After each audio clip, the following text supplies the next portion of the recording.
telling Dr. Sahadullah that once a year I get an opportunity to see the elite management of Trivandrum. I'm grateful for that. I'm also grateful for the rather elaborate introduction. But you may have noticed that you will wonder why I am chairing a session on human capital. No such thing appeared in my biodata. I was never involved in any kind of human capital development. But it's a challenge always when somebody is asked to do something which you don't know about. But when I looked up what human capital is all about, then I realized why I have been invited. Because human capital means education, training, experience, skills, and one of the things that human capital requires is multiplicity of interests. Because basic qualifications or experience will not add to human capital. You need much more. And some of the things listed were like ability to communicate, ability to mix with people, write about your experiences. And these are the kind of activities that develop human capital, whether it is in industry or in any other profession. So you have to exercise the mind, not only to exercise the body. So I think you have actually asked me to exercise my mind on something new, and that's how I welcome it. The value of human capital, as I think the Honorable Governor mentioned yesterday, is an essential aspect of life in any circumstances. I know there are theories, but no theory is required to understand the importance of what is called the human resource. Normally we call it HR. You may remember that one time the Ministry of Education was renamed Ministry of Human Resource. But then of course the present government changed it back to education. So that shows the kind of relationship that education has with development of human resource. And this whole concept of development of human resource, which companies emphasize and also make it a point to look for, not only just for employment but also for utilizing the human resource that you have in a way which is profitable to the industry. Education is very important. If we are to relate to the theme of the whole session is in relation to Trivandrum 2015. So the vision Trivandrum. So that is something which I understand because of my time in the Higher Education Council some years ago. So to relate human capital to the vision of Trivandrum 2015, I would like to say that we are in a very confused situation today. There have been many proposals, suggestions, etc. made to make education modern. In fact, I think the Honorable Governor said yesterday that Trivandrum should become a hub of education, and in fact we all want India to be a hub of global education, and particularly Trivandrum, which has some of the best educational institutions. But unfortunately we are not geared to becoming a hub of international education. And that is something that we must deeply regret, because in spite of the fact that we have these fantastic institutions, we are unable to attract foreign talent to our country. We tried very hard when I was in education to promote our institutions abroad and tried to interest people in coming to India, specifically Kerala, for education. But interestingly, what happens is all over the world they look up to India only in terms of some of the things that we are very good at, but they do not accept our education as a standard education which would qualify them for jobs abroad. This is a sad situation. You may get a scholar to come and do Kalaripayattu or Bharatanatyam or Mohiniyattam or Ayurveda, but nobody will come here for physics or chemistry or biology, because we don't have the record, we don't have the kind of reputation for research. So there are several things required in order to change the situation. And that was why, as the Vice Chairman of the Higher Education Council, we suggested 6 important things to be done in the educational system. First and foremost is infrastructure. We do not have the infrastructure to even have a few foreign students in our universities. We had an experiment, we had about 30 students who came from the United States. And we found that it was impossible to meet their requirements in our campuses. Not that they wanted luxury or 5-star facilities, no. They wanted very simple, hygienic, good atmosphere. And they all left within a few months because we could not provide that. And so, starting from infrastructure, then the important thing is training of teachers. Again, our training of teachers is inadequate to build the kind of human capital that you want to build. Because we are all dependent on our teachers who were educated, say, 30 years ago. And to update their education, we need to give them training.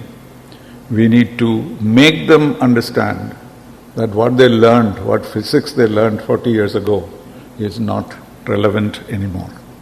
And what is the answer? The answer is use of technology. That is the third point. We must use technology in our education. So in a way, COVID helped in making our education more technology-based. With all the difficulties and problems that we faced, children had to climb a tree to get connectivity. So that is the kind of situation that we are in. But still, at least, we are able to open our eyes to the possibility of distance education. Because today, we can envisage universities without buildings. There is no need at all.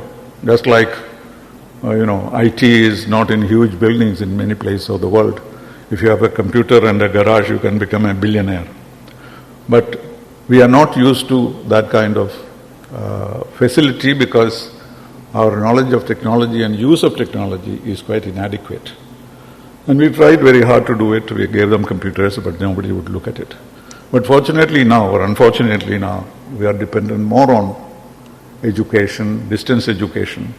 And even if we get out of the COVID period, we'll still be having some kind of a hybrid program for education, which I think will expand our horizons. The fourth is autonomy. Most of our institutions have no autonomy at all. They have to go to the so-called the university control for everything, not just only for education. So unless we liberate our institutions from the stranglehold of the university, our teachers will not flourish, will not bloom. So autonomy is very important. We managed to start about 20 autonomous colleges some time ago, but the policy of the new government was different, and so it was not able to function as effectively as we wanted. Then research is something we simply don't have, because research is some kind of an activity that people engage in between their degree and their wedding. Once they get married, they will give up the degree, research, and go away. And there is no system of research which creates new information, new knowledge. Because you all know that India has not had a Nobel Prize for the last 100 years on anything, but particularly on knowledge-based matters. So you need research which would bring out new knowledge, not a gathering of information as it used to be. And finally, internationalization. How much should you be engaged with the rest of the world? But we have this great problem that if you embrace foreign universities, you are an agent of the CIA, or your brain will be washed by the universities abroad. And these kind of things we still have in our mind. But glad to say that just a few months ago, the present government of Kerala, which had objected to all these points at one time, have had a change of heart. Now they are saying, yes, we want private universities. Kerala is the only state in India which does not permit private universities. Because we have a couple of deemed universities, And even now they are talking about deemed universities rather than independent universities.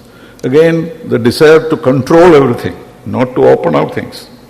But contrary to that policy, the national education policy certainly speaks about open universities, in open the sense that foreign universities can come here and perform whatever research they want to do, and people are ready to come, but still we are far away from that situation. As far as Kerala is concerned, the policy has been declared, but till today nobody seems to know how to go about it. We had actually submitted even a bill, a draft bill to be approved by the legislature in order to establish private universities in India, but we are reinventing the wheel. Another committee is now doing that instead of taking off something that we had already submitted. So this is why I said we are in a confused state of affairs. We want many things to be done for human development, but we are not able to do that because of these many constraints. And obviously we can only attribute it to the mindset that we have. So unless we change our mindset, we are all very clear about what we need, but how to get there is a problem for which there is no solution. So I hope the very eminent panelists that we have today who know these things more than I do, I would have been happier to talk to you about international relations than anything else. But I must say that we must base our analysis also on the international relations, because you know that there are so many crises developing in the world. And we cannot develop anything in our state or in our country without taking this into account. We have now been advised to live with COVID rather than eliminate COVID. That is one. But we also seem to have to live with Ukraine war. Nobody seems to find a solution for the Ukraine war. Nobody seems to have any solution to how develop a new global order after what has happened to Russia and Ukraine.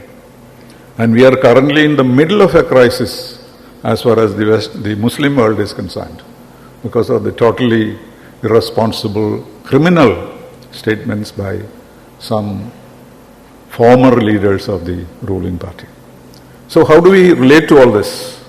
Because when you talk of education, you have to have this background before us. How are we going to get on with this? Where are our limitations? We virtually have a kind of confrontation with Europe at the moment. And Europe we have great interests. And we cannot afford to have another problem with the Islamic countries. So many crucial issues are facing us, and there is no solution at sight.